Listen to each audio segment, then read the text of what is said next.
กาสบายดีและกาสวัสดีพ่อแม่พี่น้องทุกคนที่เข้ามาเบิ่งคลิปก่อนเลยพี่น้องแล้วคลิปนี้เขาจะมาว่าเกี่ยวกับแหล่งท่องเที่ยวประเทศลาวเฮาแล้วพี่น้องก็คือล่าสุดเนาะดอกจำปาลาวหายไปไสเนาะเหลือแต่บ่ฮู้แหละดอกก็ยังสีแดงๆจัดงานตรุษจีนอยู่วังเวียงมื้อเนาะพี่น้องก็คือแหล่งท่องเที่ยวของประเทศลาวเนาะกลายเป็นแบบว่าบ่ฮู้นะให้สัมปทานให้จีนสัมปทานบ่เนาะหรือว่าจังไดเนาะก็คือเอาเอาสีแดงนั่นแหละคือยังในภาพนี่เลยเนาะพี่น้องเนาะเป็นหยังจึงว่าเฮ็ดแบบนี้เนาะพี่น้องเนาะให้จีนสัมปทานบ่หรือว่าจังไดเนาะปัจจุบันนี้ก็คือหลายคอมเมนต์ในคนลาวแล้วเนาะทัวร์ศูนย์กีบบ่เนาะเคยได้ยินแต่ทัวร์หยังศูนย์เหรียญบ่หยังประมาณนี้แหละที่เป็นข่าวในประเทศไทยเนาะพี่น้องทัวร์ศูนย์เหรียญหยังประมาณนี้แหละเนาะปัจจุบันในอยู่ที่ประเทศลาวก็คือเขาคอมเมนต์กันว่าทัวร์ศูนย์กีบของคนจีนนะพี่น้องเนาะก็คือคนจีนมาเที่ยวประเทศลาวนะพี่น้องคนลาวได้ยังจากการมาเที่ยวคนจีนมาประเทศลาวหลายๆนะพี่น้องไม่ใช่มาว่ามันนี่ก็คือโบหลายสิ่งหลายอย่างนะพี่น้องก็คือลาวเฮานี่ได้แค่แบบว่าค่าเหยียบแผ่นดินซื่อๆบ่หรือว่าจังได๋เนาะพี่น้องก็คือแบบว่าเขาสิมาไล่เลยเนาะพี่น้องโรงแรมก็เป็นของจีนนะพี่น้องเนาะโรงแรมก็เป็นของจีนร้านอาหารก็เป็นของจีนรถก็เป็นของจีนและอีกหลายๆอย่างเนาะพี่น้องเนาะหลายๆอย่างร้านอาหารอีหยังสารพัดมีแต่ของจีนรถนำเที่ยวหยังมีแต่ของจีนนะพี่น้องแล้วคนลาวได้อีหยังจากการมาเที่ยวลาวของคนจีนที่มาเที่ยวลาวหลายแห่งเนาะพี่น้องเนาะก็คือปัจจุบันนี้ก็คือแหล่งท่องเที่ยวดังๆของลาวหลายๆบ่อนก็เริ่มที่จะให้จีนสัมปทานแล้วเนาะพี่น้องเนาะให้จีนสัมปทานแล้วแบบนี้คนลาวเนาะก็บ่ฮู้สิว่าจังได๋นะพี่น้องเนาะตอนนั้นก็คืออยู่เวียงจันทน์ก็ติดดอกไฟสีแดงของจีนเนาะเป็นดราม่าตอนนี้มาติดดอกสีแดงอีกอยู่แหล่งท่องเที่ยวของวังเวียงนะพี่น้องเนาะทำยังทำจำปาอย่างสักอย่างนี่แหละนะพี่น้องปัจจุบันเนี่ยเปลี่ยนเป็นทำสีแดงใช่แล้วเนาะคนลาวเขาก็คือวิพากษ์วิจารณ์กันคอมเมนต์กันไปต่างๆนานานะพี่น้องก็ผู้เชียร์จังไดเนาะก็คือเฮาก็ได้แต่เบิ่งเนาะเห็นแล้วก็ประเทศลาวสิพอสำนี้บ่เนาะสิพัฒนาก็อาศัยแต่คนอื่นมาพัฒนาเฮาบ่มีสิทธิ์ที่จะพัฒนาเองเนี่ยบ่เนาะอันยังสถานที่ดังๆอันยังก็บ่ให้สัมปทานบ่ได้บ่ให้แบบว่ารัฐเฮาเฮ็ดเองเลยได้บ่เนาะพี่น้องเนาะเป็นหยังต้องสัมปทานและคนที่สัมปทานแล้วเขาสิฮู้บ่เกี่ยวกับวัฒนธรรมของประเทศลาวเฮาเนาะพี่น้องเนาะอันนี้ก็คือบ่ฮู้นะก็คือตอนนี้กำลังเป็นกระแสนะพี่น้องก็คือ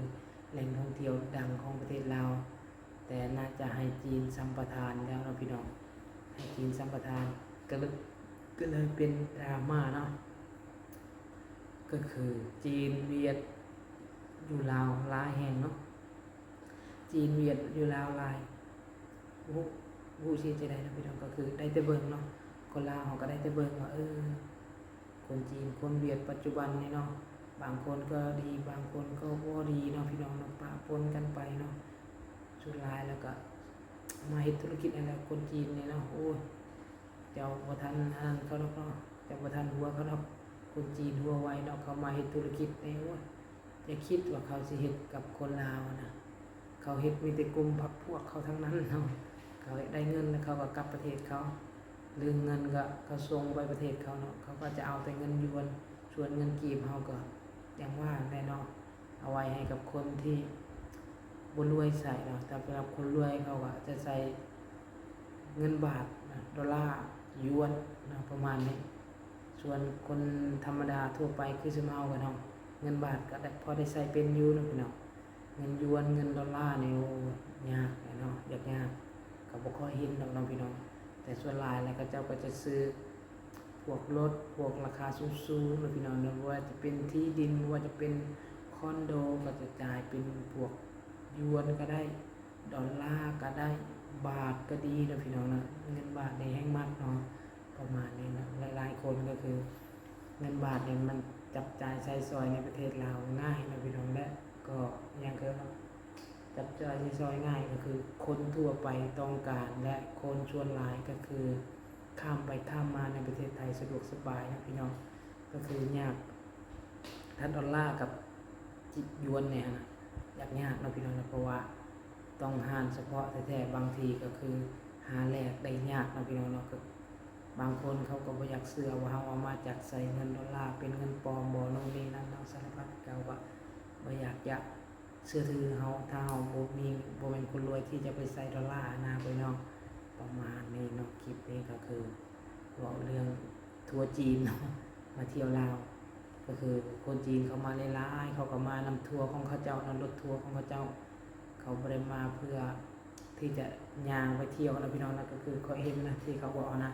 ก็คือเขาจะไปสถานที่ที่เขาจัดไว้แล้วนะพี่น้องอย่างเช่น